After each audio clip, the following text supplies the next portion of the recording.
کیونکہ آپ غوث زماں ہیں حضور غوث اعظم رضی اللہ تعالیٰ عنہ، جمہور اولیاء کرام کا فیصلہ یہ ہے کہ آپ ریٹائرمنٹ نہیں ہوئی آپ کی، آپ اپنے انتقال کے بعد بھی آپ اپنے منصب پر فائز ہیں۔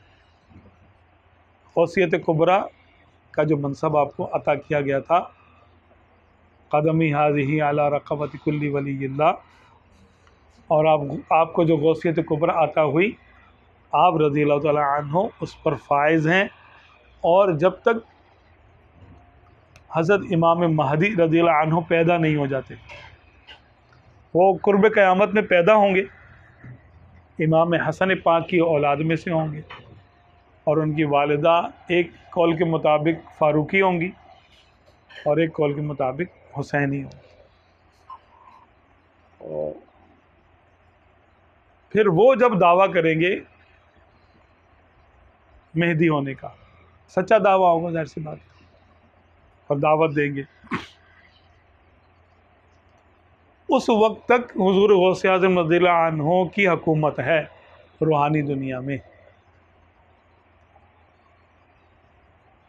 جو ولی قبل ہوئے، بعد ہوئے یا ہوں گے، سب ادب رکھتے ہیں دل میں میرے آقا تیرا۔ تو حضور غوث اعظم رضی اللہ عنہ کی تو کیا شان ہے، واہ کیا مرتبہ اے غوث ہے بالا تیرا، اونچے اونچوں کے سروں سے قدم اعلیٰ تیرا، سر بھلا کیا کوئی جانے کہ ہے کیسا تیرا، اولیاء ملتے ہیں آنکھیں وہ ہے طلبہ تیرا۔ تو حضور غوث اعظم رضی اللہ عنہ کی شان میں تو سیدی اعلیٰ نے قصیدے کہے ہیں، کیا بات ہے۔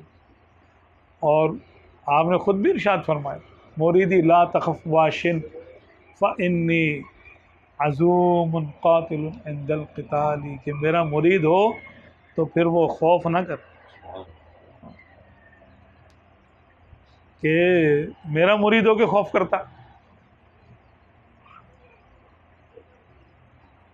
اس طرح کے بے شمار واقعات ہیں، قادریوں کے، عام لوگوں کے بھی واقعات ہیں، بڑی بڑی مشکل میں، قسم ہے کہ مشکل کو مشکل نہ پایا، کہا جس گھڑی ہم نے یا غوث اعظم۔ بالکل ایسے ہی ہے، ایسے ہی ہے۔ مریدوں کو خطرہ نہیں بحر غم سے، کہ بیڑے کے ہیں نا خدا غوث اعظم۔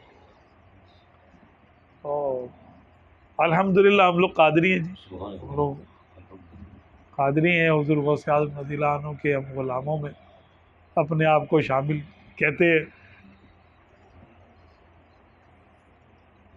کیا لطف ہو جو کہہ دے اگر وہ جناب ہوں، میں تو کہا ہی چاہوں کہ بندہ ہوں آپ کا، کیا لطف ہے کہ کہہ دیں اگر وہ جناب ہوں،